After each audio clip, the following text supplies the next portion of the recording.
Hello all, welcome to today's class. Today while recording is going on, you might hear some sound drops. Okay, it's raining outside. Now let's get into it. So today we are going to discuss the continuation of zero level calculus. So in the last lesson you guys learn about, I guess, some basic of differentiation. uh, the reverse, or we say the opposite of differentiation, is called integration. Okay, now we are going to talk about it. Now integration is generally used, okay, this idea is generally used to find area under curve. Okay, now if you guys remember, in differentiation is generally used to find rate of change. Okay, if I write dy by dx, that is the rate of change of y with respect to x. In that way it is used to find area under curve. So in the simple sense, if I write this integration symbol is this. So what is this symbol? You can think of a stretched S. You know how to write. So if you stretch it, it will look like this. Okay, so this is a symbol of integration.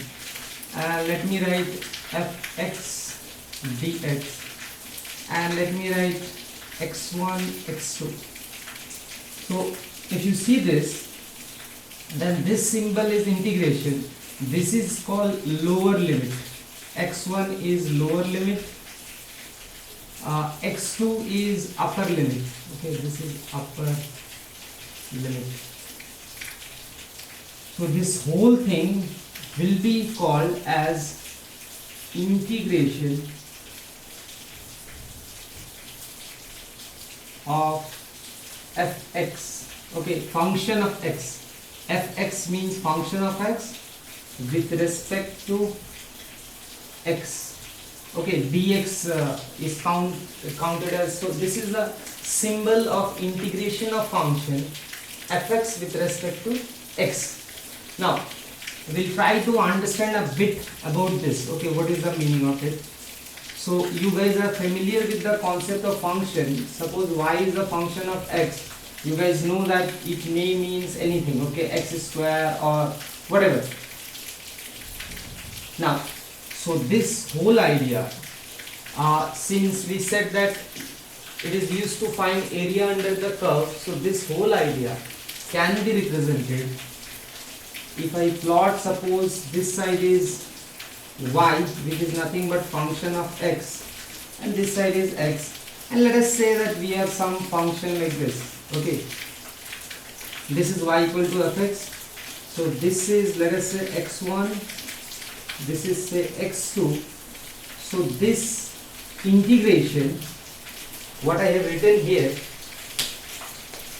the whole thing is given by this area. So the area under this curve can be written as integration of fx dx. Now let us try to understand it. What is the meaning of it? Okay, so to understand it, what we imagine that this area, you can divide it into small segment, let us say a rectangular segment, right, like this. Now we are assuming that this one segment, this thickness is dx. Okay, so if I label one segment,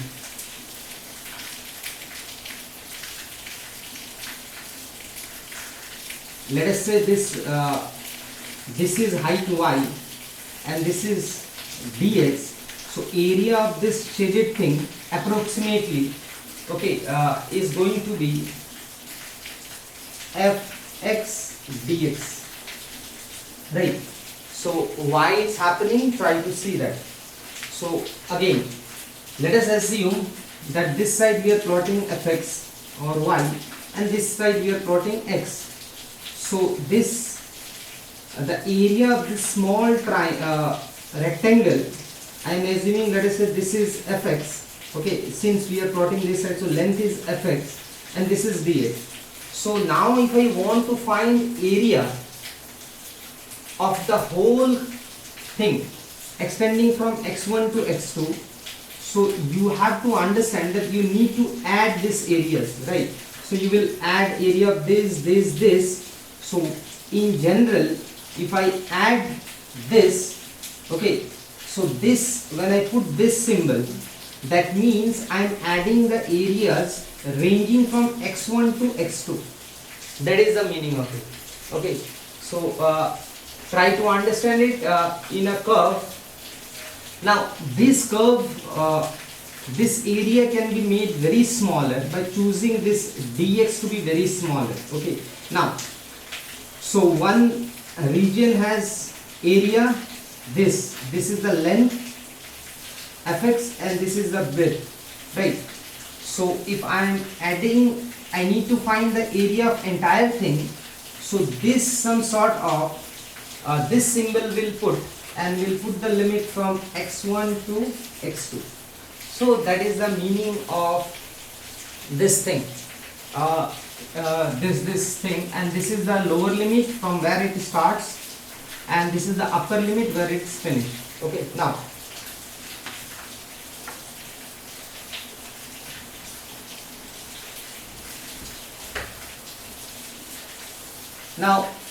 in the simple sense, like what we did for differentiation, if you guys remembered, then we said that differentiation dy by dx, okay, dy by dx is equal to, when limit delta x tends to 0, delta y by delta x. This was the meaning of dy by dx. In the same way, the meaning of integration we write as this: integration of fx dx is equal to summation of fx delta x, where limit delta x tends to 0. This is the meaning of it. So some sort, this integration some sort is equivalent of summation, with one condition, that this delta x is very small. Okay, now how small it can be? It can be very small. Okay, so that we can assume that it tends to 0, right? Now let us understand it in one more way, the whole concept. Okay, so this is the meaning of integration. Now in physics you will find, suppose you write in physics, let us start with velocity. Velocity is dx by dt, right? Now, so dx can be written as v dt. So if I integrate both sides, okay, integrating both sides, so I will put this symbol. Now as I told you that the integration means area under curve, so this area under vt curve, okay, if you have velocity time graph like this, so area under it will give you displacement. Okay, so this area under vt graph, you can imagine it again a small rectangle, and this is height is v and this is dt, and if you go on adding, this will give you displacement. Okay, so that is one area under vt curve gives displacement. Now we can go in the same way, and we can do it for a equal to dv by dt. So dV will be written as a dt. So if I do integration on both sides, just like this, so I will put integral. Now you guys can see, now AT graph, if you have AT graph, right, so area under that will give you actually what we call change in velocity, okay, or velocity. Actually this is change in velocity. We'll talk about it, how to evaluate these things, we'll talk about it, right. So that is the one very important part of integration, that integration gives area under curve. So if you know the functions, right, if you can plot it, then this will give you area under curve.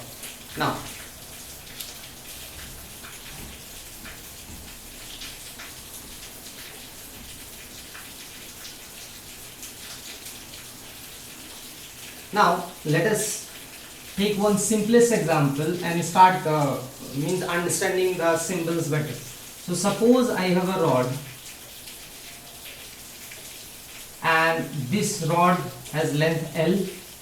Now to study it better, let us say this side, this is our x-axis, okay. So the rod length is L. Let us say this is x equal to 0 and this is x equal to L. Okay, so this rod has length L. I have put it in such a way that this is my x-axis and this is my origin, right. Now how many means if I ask you, this rod has some mass, or this rod has, yeah, it has some mass distribution, let us say, okay, mass distribution. Now this rod mass distribution, if I ask you that whether it's uniform or non-uniform, I guess by seeing it you guys will say it's a uniform mass distribution, okay. Mass is distributed uniformly, means each segment, if you take a identical segment, you will have equal masses. Suppose you break it into two parts, then one will have m/2, another will have m/2, right. Now if I ask you this question, that how many, okay, let me put it like this, suppose I move a distance x and take a small element here and I call it dx, right. So I move a distance x and I select a very small segment, okay, this segment is very small and we are calling it dx. Now if I add dx plus dx plus dx, what I am going to get? So I guess you guys can think of it, if I add this small chunks of this, so if I go on adding, I will get L. Now that's being said, how many dx we can imagine? Okay, now this is a very conceptual question, that how many small segment I can imagine here. So in physics it comes out that the infinity, what we say infinity, is a concept. Okay, in any answer, if you get answer infinity in any of physics, it's wrong. Okay, nothing in the universe is infinite, everything is finite. Okay, yeah, this there is a special quote by Albert Einstein which says that there are two things infinite in universe. One is universe and one is stupidity. And he continues and said that he is not sure about the former, means he is not sure about the universe. Okay, so being said that infinity is a concept, now let me try to make you understand. If you have, suppose this is your meter scale and this is 1 and this is 2, right. Now this is your meter scale and 1. Now if I ask you how many numbers are between 1 and 2, so simply you can say 1.1, 1.2 or whatever. But if I ask you that actually, can you write all the numbers between 1 and 2? The answer is there are infinite numbers between 1 and 2. Why?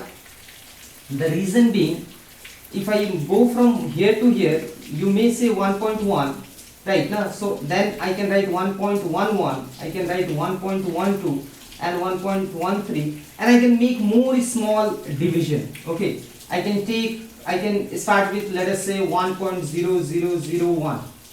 Okay, and then so I can devise some numbers by which I can say that there will be infinite number between 1 and 2, right? So infinity is a concept, we can apply it in some situation. In the same way, if I ask you how many small chunks you can take out from here, or how many dx you can make it fit here, the answer is infinite. Okay, so for that reason this whole concept will be written as dx. So this way I am adding all the dx. Okay, this is the symbol. I will put the lower limit 0, which is x equal to 0. I will put upper limit L, and as you know, answer must be equal to L. So this thing is actually done like this. Okay, so I will write the whole thing to be dx dx dx. How many infinites are there? And I will integrate it, and this will give me, okay, integration of dx will give me x, and I will put lower limit which is 0 and upper limit L. So this is going to give me, first you put upper limit L minus 0, so this is L. So in this way we evaluate integration. Okay, let me tell you guys again. See, when I add dx dx dx, it is obvious it will be L. I told you that infinity is a concept. I can add infinite of these chunks. Okay, we can imagine very small segments and we can add all of them. Now the same information will be written like this, that dx is going from 0 to L. You are adding all the things from 0 to L. Dx integration is x. Okay, that you have to remember. This is lower limit, upper limit. First you put upper limit, which is L, minus lower limit, which is this. Okay, now to make you understand by simple meaning, let us take a integral like dx, and let us say it is going from 2 to 3. So integral of dx is x. I will put 2, 3, then I will put the upper limit, which is 3. Okay, then minus 2. Okay, here, and the answer is 1. That is one thing. Now let's move on and let us see some standard integrals. Okay, and as I told you that the concept of infinity, there is nothing called infinity, it's just a concept. Fine. Now let us, so there is a standard integral which you have to remember, integration of x n dx. If it is changing from a to b, is x n plus 1 by n plus 1, and I will put lower limit a, upper limit b, right? And this is only valid when n is not equal to minus 1. Okay, now let us do one question on this. So this you have to remember. How it comes, that part we don't have to know. Integration of this is this. Now let us take a function. Let us say we have x dx. Okay, simplest one. So what is the and let us say x is changing from 1 to 2. So x has power 1. If I go by this, it is x n plus 1 by n plus 1, and limit will be 1 to 2. So this will give me x square by 2, 1 to 2. Now 2 is constant, you can take it outside. X square limit 1 to 2. First put upper limit. So this will become 4. Okay, 2 chi square minus 1 chi square. So 4 minus 1 is 3. So this will give me 3 by 2, or that is 1.5. Okay, this is the application of this. Now next rule is integration of some constant fx dx is you take the constant outside and just integrate fx dx. Okay, with limits suppose a to b, a to b. Now let us take a simplest question on this. Let us say you have a function, let us say changing from 1 to 2, and it is suppose 3x square dx. This is the integral you have to evaluate.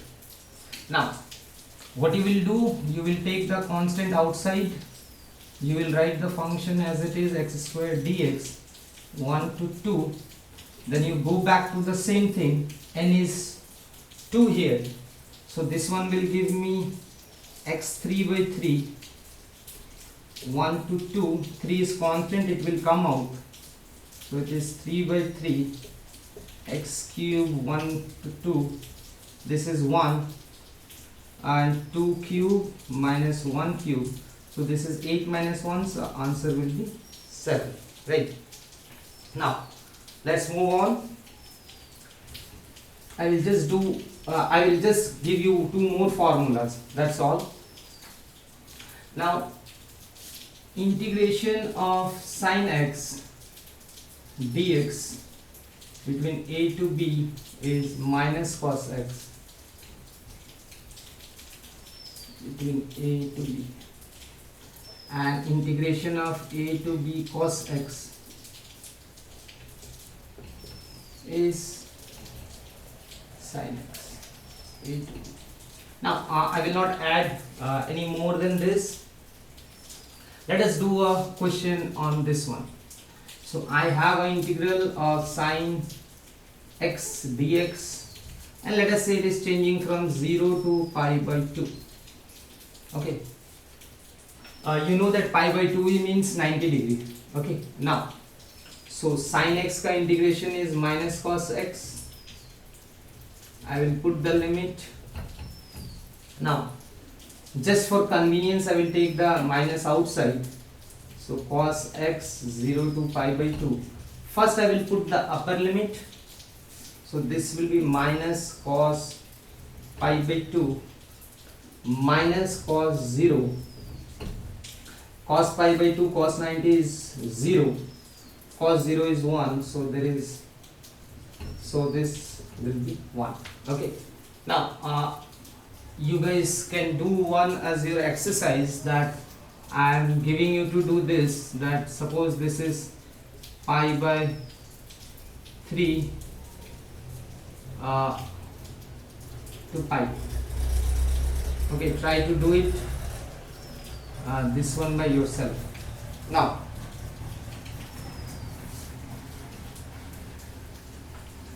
it turns out that in physics with integration we can do a lot. Now if I start with this one, okay, let us say v equal to dx, no, let me start with a equal to dv by dt, right? Now dv is equal to a dt. Now if I consider a constant, okay, a constant, we have plenty of example of constant means accelerated motion. One example is free fall or anything falling near earth, right?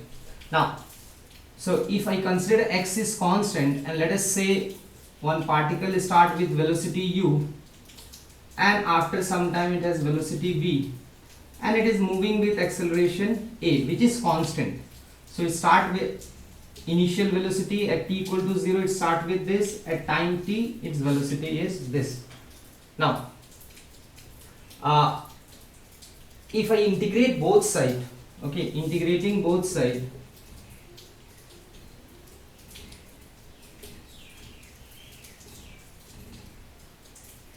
with proper limits.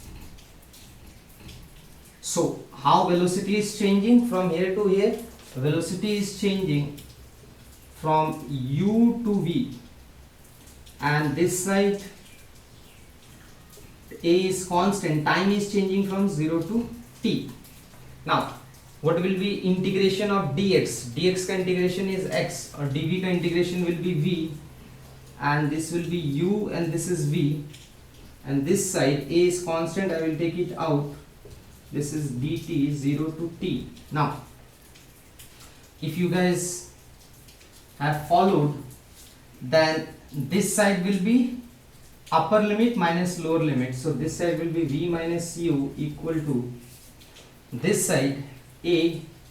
Integration of dx is x, so dt will be t, and limit is 0 to t, so v minus u will be a, this is t, minus 0, so you will get this formula vu plus. Now same way you guys can obtain, if I know that this v is dx by dt, so dx is equal to v dt, right? Now I know v, so dx, v is u plus at dt, so dx is equal to u dt plus at dt. Now suppose, okay, we do integration on both sides with proper limits, and let us say the particle starts from some position x naught, or you can say origin, it doesn't matter. So let us say it start from x naught and it reaches some point x. So same way, of course initial velocity is constant, so if I integrate both sides with proper limits, then I will put integration sign here, integration will get distributed to whole thing. Okay, so this is changing from x naught to x, this changing from 0 to t.